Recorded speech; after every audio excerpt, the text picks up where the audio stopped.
Right, you're a Hwang, man. I forgot. So like most of the time you play against me, it's Paul. Because again, like I'm always in locals.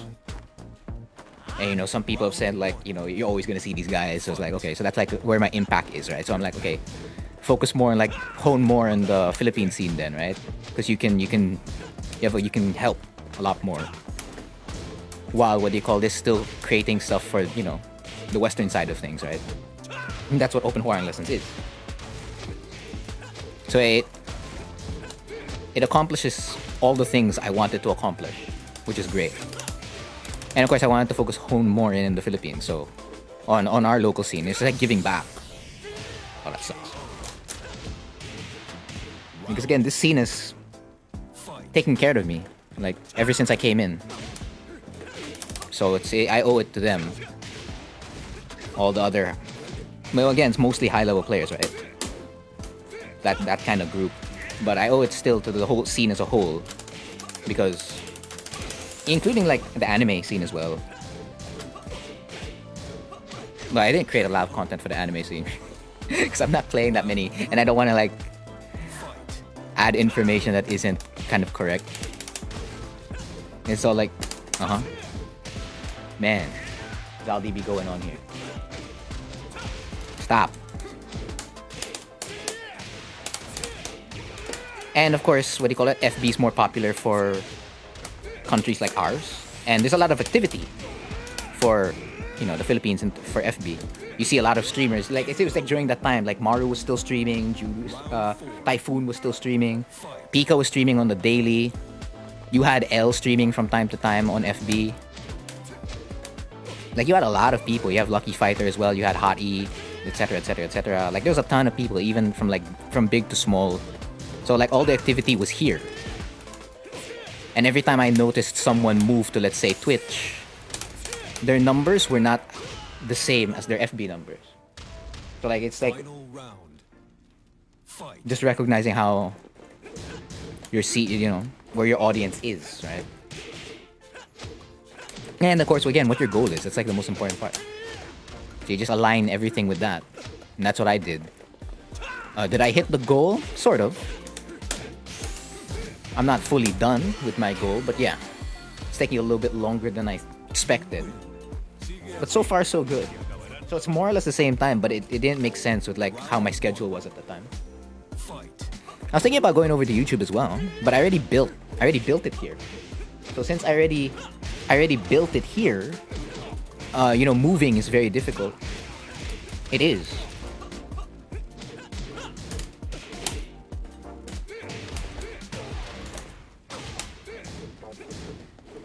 Let me. There you go. This should be dead. Why not?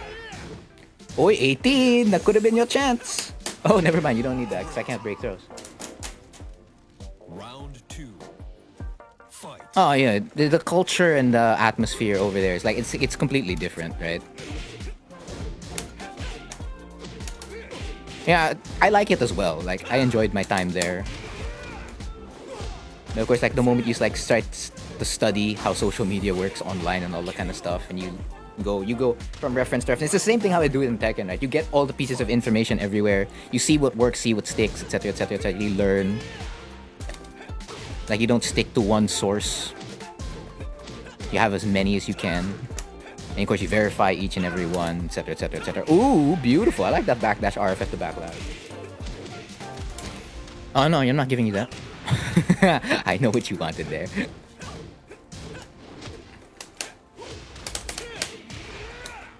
So I'm like, yeah. I don't know, there's a lot of other ideas in my head that I want to run, but I don't have, let's say, the skills or resources to do it. So I have to downscale all those ideas to things I can actually do, and then, you know, level up as time goes. So it follows like the 20-hour thing. And you're just doing it purposefully. Let me go.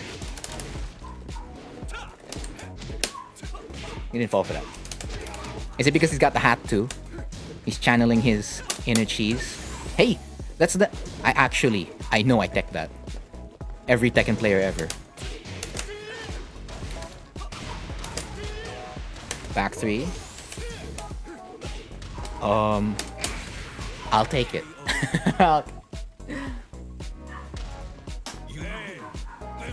And of course, like the stuff you can say. And stuff. Jin and Law were my mains for like a long time. Like ever since Tekken 3, I was Jin. Tekken 4, I was Law Jin. Tekken 5, I was also Law Jin. Then Tekken 6, I went back to Jin Law. Then Tag 2, I was a Law Jin tag team. And then I learned Hwoarang in Tag 2. Because for me, Law wasn't cutting it. Like he was ineffective. So I learned Hwoarang in Tag 2. That's what I did. And my Hwoarang was really basic compared to what you know now.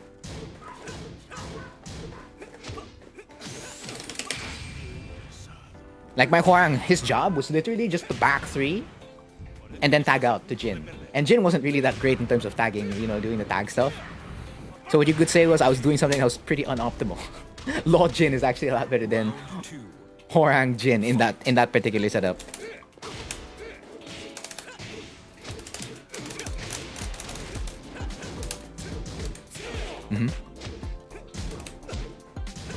And then in 7, I was Jin Hwoarang. Early 7, I was Jin Hwoarang. And then I swapped over to Hwoarang Jin. Because I thought Hwoarang is the better choice. Miguel Hwoarang, yeah, that's kind of... Miguel was just too strong, man. I don't know if I want to say Tag 2 Miguel's stronger than 7 Miguel. 7 Miguel for sure has more, options. Because Sav is more used for 7 Miguel. Like, you really need to use Sav. As compared to, let's say, Tag 2 Miguel, you don't have to use Sav as much.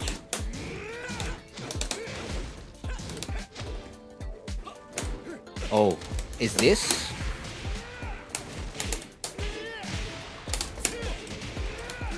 Hehehe, 5 slices of cheese. Round 4. Law is fun, but he's really the opposite of how I play. I could say that for like Hwoarang when I was Jin. The way I wanted to operate, like what other players told me when I was Jin, they're like, "Oh, you're like a steel post." Like, imagine mo, isang steel post sa pader. like, I'm just really good at just staying there neutral in defense. That was like the comment on my Jin. Then Hwoarang's like the complete opposite. So instead of being like a steel post in the middle of nowhere, being just standing still, work, right? You're gonna reap the benefits, and you still have the benefits of the other character you played or mained for a long time. That was a fuzzy low parry. He caught me in the exact frame wherein I wasn't what do you call this? Blocking. +5. So for Miguel, it's two sides, right? If you do DF1, you can avoid it the other way. If you do DF4, they can avoid it the other way. So you have to use DF4 and DF1 to, catch your opponent. Ouch.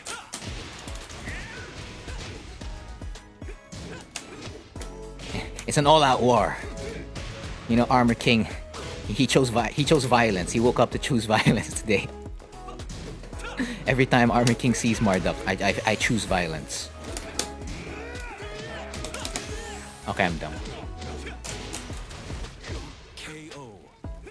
Now, of course, like those playstyles can eventually overlap with each other, right? So you have knowledge, like if I need to dial it down this way or dial it up this way, I can do that. But of course, if you're not comfortable doing it with the character yet, then you're gonna run into some issues there, right?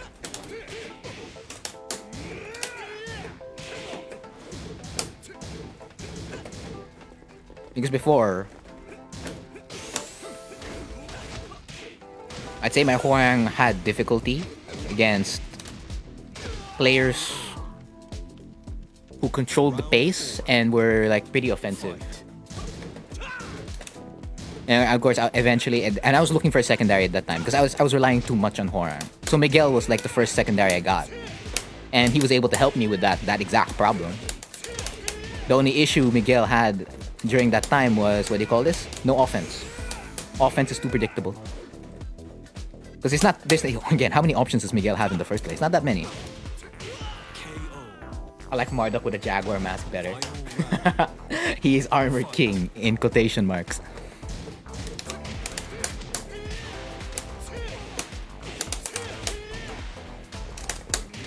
So eventually, like, I was like, okay, how do I do it with, let's say, Miguel, the offense? So I look at Hwoarang, I let go of the stick. I looked at Hwoarang, I mapped it out, like, okay, how's the offense work here, etc., against X type of opponent, Y type of situation, etc. Oh, panic factory. I'm dead. That's gonna be 3-1. Oh! It's already 3. Yeah, whatever. It's a first to 5. My Miguel will hit hard during that time. But let's say I start with Miguel, he's not going to hit hard. He's going to be weaker. Because I know how to, like, transfer the information from Hwoarang to Miguel. But I didn't know how to transfer the information from Miguel to Hwoarang. Of course, again, it's one way at looking at the game. Like, it's a character-to-character thing. But at the same time, you should, like, be able to hold the information, right? It should be, like, universal. Like, regardless of the character you're playing. So that means I wasn't at that level yet, right?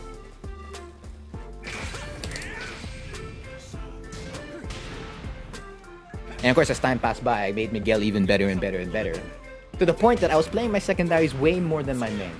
And I got Steve also, so all the more I was excited to play because Steve is still probably my most played secondary. And also the guy who demoted the most. Yeah, that's right, he did demote the most. I'll take that. Press? No, okay. Press. Well, I don't trust the twin pistons here. I don't trust Miguel's DF2-1 at all. It's short. It's not like Julia's wherein it literally sucks the opponent in. So I mean, anything is possible. It's like you watch Meet the Robinsons? I think I like using their quote a little bit too much. I overuse it. It's the keep moving forward one, right? Keep moving forward. Keep moving forward. You know, you just keep moving forward. I love that movie. Would it be in my all-time favorites? Maybe, I don't know. I never bothered thinking about all-time. Like, you don't see that, like, in the present time. You never do. Well, not unless you see the future, right? You only know what's, like, present, and then what potential plans you can make currently with your present self. Okay, that ender's not so good.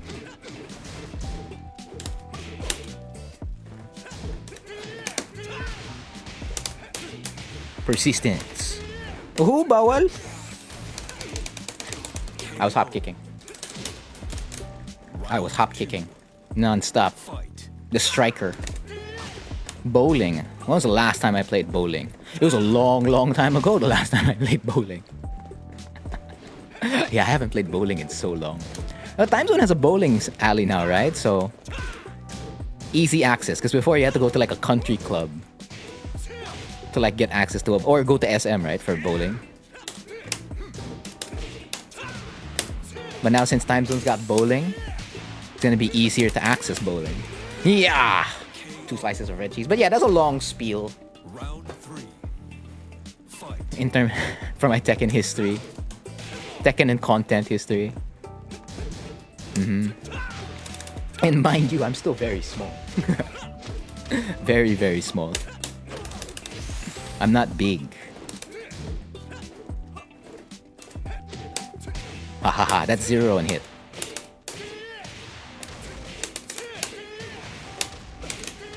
What? Ah. You know, sometimes I think about like, oh, maybe I should be big, right? Or not that thought rather, but like, am I ready for a big audience? Because there's a lot of stuff that happens, right? Anything you use, again, can be used against you. Anything you say out of context, whatnot, blah, blah, blah. Some people might not straight up just not like you at all. And for my gameplay, there's a good number of people like that. And then when we finally meet, it's like, You're the annoying guy. I'm like, all right. I'm just playing the game, man. So sometimes I don't even know like if I want a bigger audience or not. Final round. Maybe I'm just happy doing the small things and helping the community one small bit at a time. And it also becomes like a question like, are you ready? Are you ready for something? But of course, you never really know when you're ready, right? Oh, too early.